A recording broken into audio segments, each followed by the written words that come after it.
తొడగొట్టిన YCP, గొడ్డలి నమూనా తెచ్చిన టీడీపీ. అధికార విపక్షాల పోటాపోటీ ధర్నాలతో కర్నూలులో గంటల తరబడి హైటెన్షన్ నెలకొంది. టీడీపీ నేతలు, పోలీసులు వైసీపీ కార్యకర్తలను వేధిస్తున్నారని వైసీపీ ఆందోళన దిగితే, ఫ్యాన్ పార్టీ నేతలే రౌడీజం చేస్తున్నారంటూ గొడ్డలి నమూనాతో ఆందోళన దిగారు టీడీపీ నేతలు. ఒకేసారి రెండు పార్టీల కార్యకర్తలు రోడ్డు మీదకి రావడం ఉద్రిక్తతలకు దారితీసింది. వైసీపీ, టీడీపీ నేతల సవాళ్లు, ప్రతి సవాళ్లతో కర్నూలులో హైటెన్షన్ వాతావరణం ఏర్పడింది. పోలీసులు వేధిస్తున్నారంటూ వైసీపీ నేత బాలు కత్తితో చేయి కోసుకుని ఆత్మహత్యాయత్నం చేశాడు. టీడీపీ నేతల ఒత్తిడితో పోలీసులు తమ కార్యకర్తల్ని వేధిస్తున్నారంటూ గురువారం ధర్నాకు పిలుపునిచ్చింది వైసీపీ.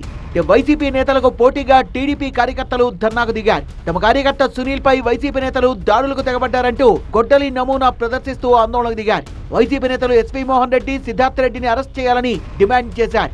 మీ కుట్రలు సాగవు. మిమ్మల్ని మేము నిజంగా అనుకుంటే, మేము రౌడీజం చేయాలనుకుంటే నువ్వు కానీ, మీ జిల్లా అధ్యక్షుడు కానీ, మీ రౌడీలు కానీ ఈ రాష్ట్రంలోనే ఉండరు. కానీ మా సంస్కృతి అది కాదు. మేము అభివృద్ధి చేస్తాం, ఖచ్చితంగా చూపిస్తాం. ప్రజల సంక్షేమం కోసమే మా ప్రభుత్వం, చంద్రబాబు నాయుడు గారు కానీ, అట్లాగే భరత్ గారు కానీ పనిచేస్తుంటే మీకు పుట్టగతులు ఉండవని చెప్పేసి ఈ పథకం ప్రవేశపెట్టారు. ఇది తప్పు.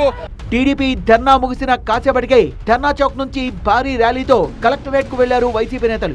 రాష్ట్రంలో రెడ్ బుక్ పాలన నడుస్తోందని విమర్శించారు. వైసీపీ కార్యకర్తల్ని వేధిస్తే చూస్తూ ఊరుకోబోమన్నారు. తమ కార్యకర్తల్ని వేధిస్తూ తమనే అరెస్ట్ చేయాలని టీడీపీ నేతలు డిమాండ్ చేయడమేంటన్నారు ఎస్పీ మోహన్ రెడ్డి. కేవలం ఈరోజు ధర్నా ఏమంటే, మేము చేసేటువంటి ధర్నాను పక్కదారి పట్టియాలి అనేటువంటి ఉద్దేశంతో ఈరోజు ధర్నా కార్యక్రమం పెట్టినారు.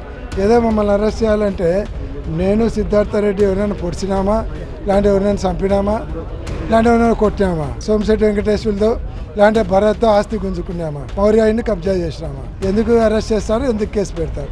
పోలీసులు వైసీపీ కార్యకర్తలపై వేధింపులు నిలిపివేయకపోతే ఉద్యమ కార్యాచరణ ప్రకటిస్తామన్నారు జక్కంపూడి రాజా. 4 రోజుల క్రితమే ఇక్కడ లోకల్లో ఒక మహిళా సర్కిల్ ఇన్స్పెక్టర్ మీద కూడా ఒక ఎంఎస్ఎంఈ స్టేట్ డైరెక్టర్ దౌర్జన్యం చేస్తే, తాగి సర్కిల్ ఇన్స్పెక్టర్ మీద, ఒక లేడీ సర్కిల్ ఇన్స్పెక్టర్ మీద దౌర్జన్యం చేస్తే కూడా దాని మీద కూడా కేసులు ఉంటారు. సో రాష్ట్రంలో ఒక అరాచకమైనటువంటి పాలన నడుస్తూ ఉంది. రెడ్ బుక్ రాజ్యాంగం అనేటువంటిది అమలు పరుస్తూ ఉన్నాడు లోకేష్.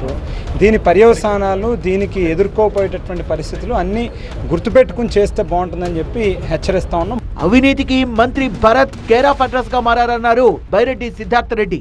ఖబర్దార్ అనే ముందర ఒక మాట ఆలోచించనా, నేను యాడ 1 రూపాయి అవినీతి చేయలే, నేను యాడ దోపిడీ చేయలే. వీలైతే నా సొంత డబ్బులు ఖర్చు పెట్టుకొని రాజకీయం చేసినా తప్ప, రాజకీయాన్ని అడ్డం పెట్టుకొని నేను డబ్బులు ఇంటికి తీసుకొని పోలే.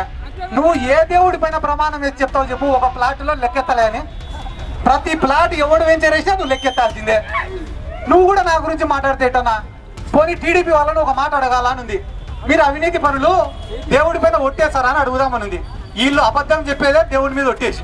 బైరెడ్డి సిద్ధార్థ రెడ్డి నోటుకొచ్చినట్టుగా మాట్లాడితే ఊరుకునేది లేదని వార్నింగ్ ఇచ్చారు మంత్రి టీజీ భరత్. తనపై చేసిన ఆరోపణల్ని నిరూపించాలని డిమాండ్ చేశారు ఆయన. సిద్ధార్థ రెడ్డిపై పరువు నష్టం దావా వేస్తామన్నారు. I want to tell him very clearly that defamation case వేస్తా, ఎట్లుంటుందో డిఫమేషన్, ఏ రకంగా ఉంటుందో అనేది ఈరోజు you are going to taste it. ఇన్నాళ్ళు నువ్వు ఎప్పుడు నోటికి వచ్చింది మాట్లాడినా చాలా మంది చాలా లైట్గా తీసుకున్నారు.